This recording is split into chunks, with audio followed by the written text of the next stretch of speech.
Join करके। I hope आप लोग सब ठीक होंगे। अभी तक हम लोगों ने बेंजोइन कंडेंसेशन देखा, परकिन कंडेंसेशन रिएक्शन देखी।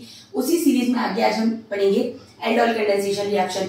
एल्डोल कंडेंसेशन रिएक्शन की बात करें तो नाम से ही क्लियर है, एल्डोल।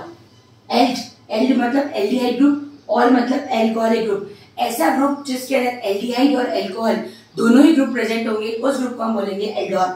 और कंडेंस मतलब उसको छोटे फॉर्म में लिखना, तो उसको हम बोलेंगे एल्डोल कंडेंसेशन। यहाँ पर क्या होगा, हमारे पास रिएक्टेंट, हम रिएक्टेंट यूज करेंगे। रिएक्टेंट जो होगा यहाँ पर वो कार्बोनिल कंपाउंड होगा। जैसे कि हमने प्रीवियस रिएक्शंस के अंदर देखा था, वहां पर भी हमने कार्बोनिल कंपाउंड का यूज किया था। वहां पर कार्बोनिल कंपाउंड के फॉर्म में हमने एरोमेटिक एल्डिहाइड यूज किया था। तो यहाँ पर भी हम कार्बोनिल कंपाउंड लेंगे, लेकिन यहाँ पर हमारे पास एक कंडीशन है कि हमारे पास जो कार्बोनिल कंपाउंड है उसके पास एटलीस्ट 1 अल्फा हाइड्रोजन होनी मस्ट है। अगर 1 अल्फा हाइड्रोजन प्रेजेंट है उसके पास, इट मींस वो रिएक्टेंट हमारा क्या करेगा, एल्डोल कंडेंसेशन रिएक्शन शो करेगा। तो फर्स्ट कंडीशन हमारे पास है कार्बोनिल कंपाउंड लेंगे हम, और जो कार्बोनिल कंपाउंड है हमारे पास, उस कार्बोनिल कंपाउंड में भी हमारे पास कंडीशन क्या है, at least 1 alpha hydrogen is present. Alpha hydrogen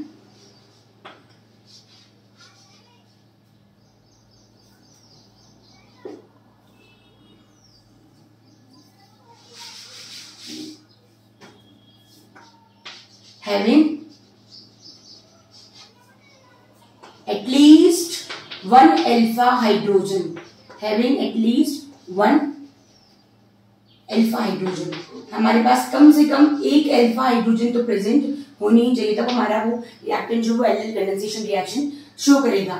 reactant के बाद हमारे पास दूसरी बात आती है कि हमने रिएक्टेंट क्या लिया।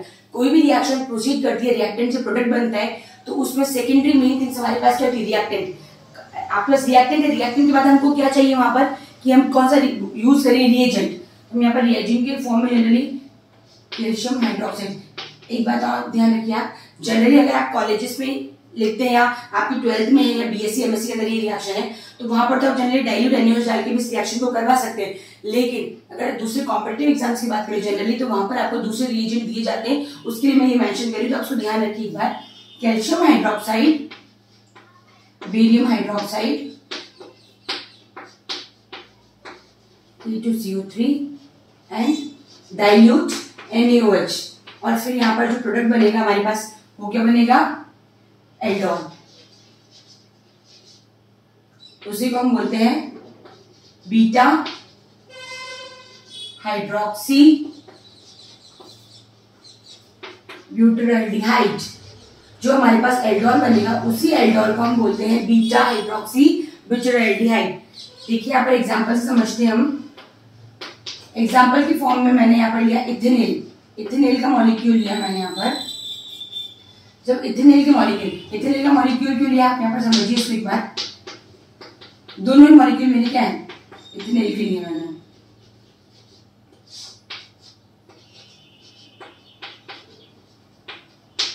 इसके अंदर आप कहेंगे कि ये हमारी अल्फा हाइड्रोजन है, तो ये अल्फा हाइड्रोजन नहीं है। क्यों? क्योंकि ये वाला जो ग्रुप है हमारे पास, ये वाला ग्रुप क्या हमारे पास एल्डिहाइड ग्रुप है, CHO ग्रुप है।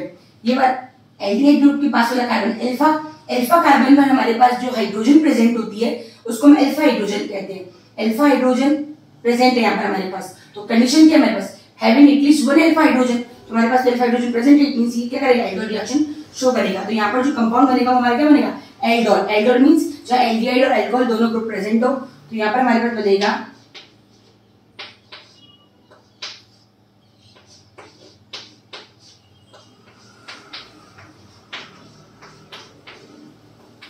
यहाँ देखो कार्बोनिल कंपाउंड के पास वाला अल्फा के पास वाला बीटा, तो क्या बना, बीटा पे कौन सा ग्रुप है, हाइड्रोक्सी।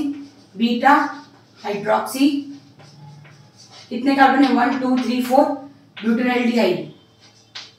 ब्यूटर चार मतलब ब्यूटर, और कौन सा ग्रुप जुड़ा है, एल्डिहाइड, तो ब्यूटाल्डिहाइड। और इसी को हम क्या बोलते हैं, इसी को हम बोलेंगे एल्डोल। क्लियर?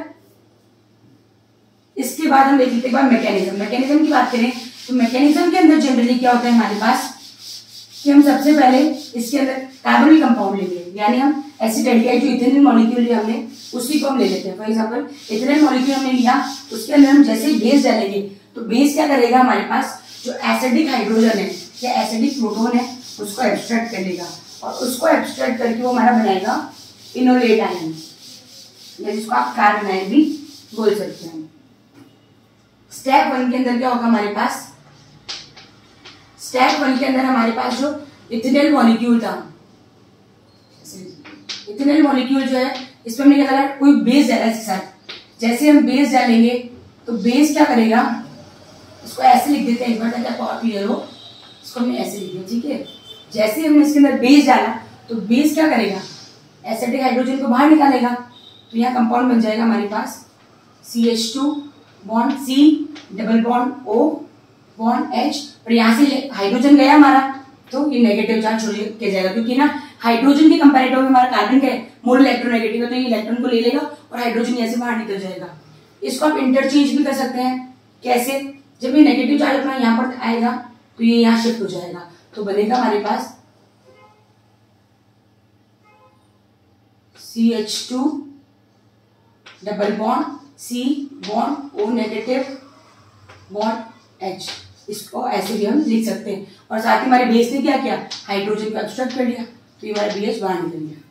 स्टेप 2 के अंदर क्या होगा, ये हमारे पास जो इनोलेट आयन बना है, ये हमारे पास क्या है, इनोलेट आयन या कार्बन आयन। इनोलेट आयन जो बना, अनदर मॉलिक्यूल ऑफ एसिटाइलडिहाइड। हमने इथेनॉल के 2 मॉलिक्यूल लिए थे, इथेनॉल यानी एसिटाइलडिहाइड, इसके अंदर 2 मॉलिक्यूल्स लिए थे, तो ये इनोलेट आयन जो है अनदर मॉलिक्यूल ऑफ एसिटाइलडिहाइड पर रिएक्ट करेगा।